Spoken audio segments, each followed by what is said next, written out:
नमस्ते। आज हम बात करने वाले हैं भारत के एक ऐसे विशाल साम्राज्य की जिसका नाम शायद ही आपने अपनी स्कूल की किताबों में पढ़ा हो। जी हाँ, हम बात कर रहे हैं गुर्जर प्रतिहारों की। तो चलिए कहानी की शुरुआत एक पहेली से करते हैं।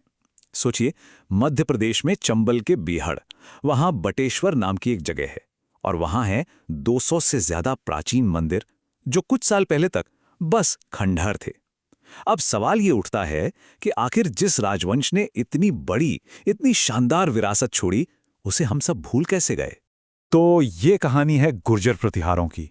एक ऐसा साम्राज्य जिसने करीब 300 सालों तक न सिर्फ नॉर्थ इंडिया को एक सूत्र में पिरोया, बल्कि बाहरी हमलों के खिलाफ एक चट्टान की तरह एक मजबूत ढाल बनकर खड़ा रहा। आप अंदाजा लगाइए, इनकी कहानी वक्त में इतनी गुम हो गई कि 21वीं सदी में, मतलब अभी हाल ही में, एक आर्कियोलॉजिस्ट के मोहम्मद को इन बटेश्वर मंदिरों को बचाने के लिए किससे बात करनी पड़ी? उस इलाके के एक खूंखार डाकू से, क्योंकि उन खंडरों पर डाकुओं का कब्जा था। अब ये जो आज की कहानी है ना, यही बताती है कि वो प्राचीन साम्राज्य कितना अहम था और हम उसे कितना भुला चुके थे। तो सवाल ये है कि ये इतनी शक्तिशाली ढाल बनी कैसे?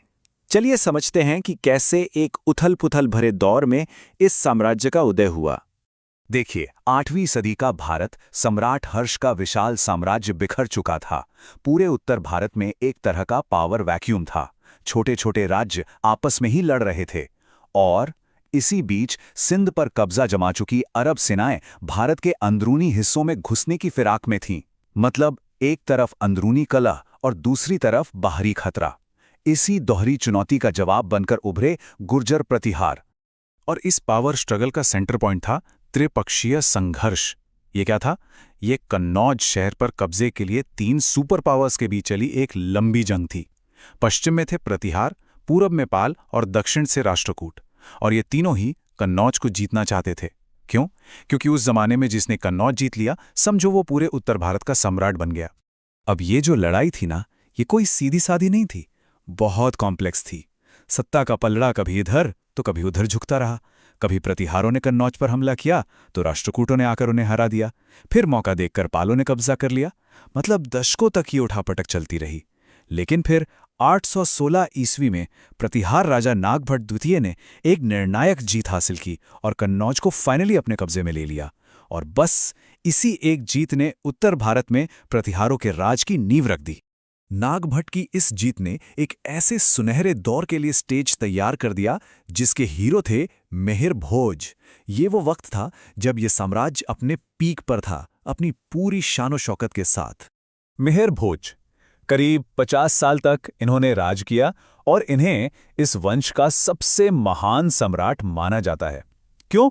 क्योंकि इन्हें विरासत में एक राज्य मिला था जिसे इन्होंने अपनी मिलिट्री पावर और डिप्लोमेसी के दम पर एक बहुत बड़े, एक विशाल साम्राज्य में बदल दिया।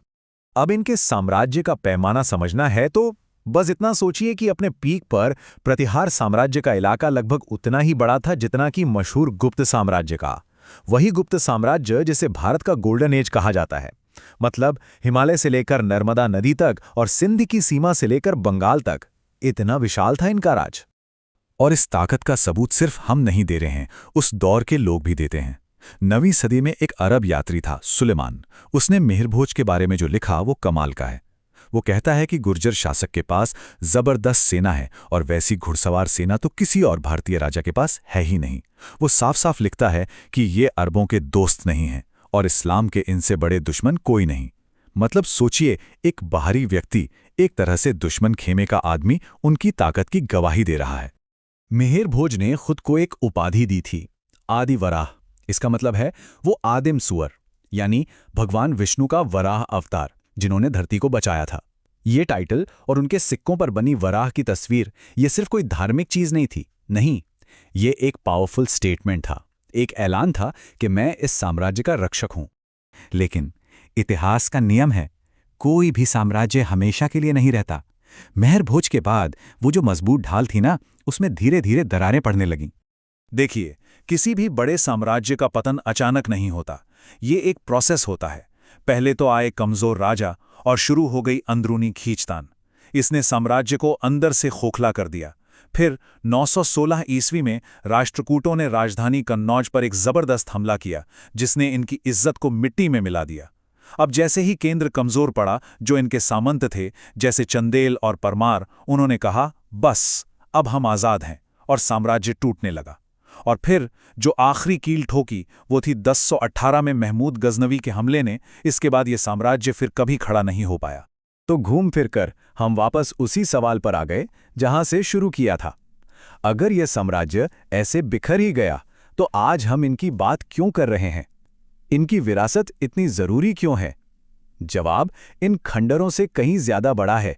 300 साल, लगभग 300 सालों तक ये प्रत्याहार साम्राज्य एक दीवार की तरह खड़ा रहा। इसने सिंध के पार से आ रहे हमलों को भारत के दिल में यानी गंगा के मैदानों में घुसने ही नहीं दिया। और इस स्थिरता का नतीजा क्या हुआ? उत्तर भारत की संस्कृति को, समाज को अपने ढंग से फलने फूलने का, विकसित होने का एक लंबा वक्त मिल गया। तो अगर हम इनकी विरासत को समेटना चाहें तो क्या कहेंगे? पहला, इन्होंने बिखरे हुए उत्तर भारत को एक किया।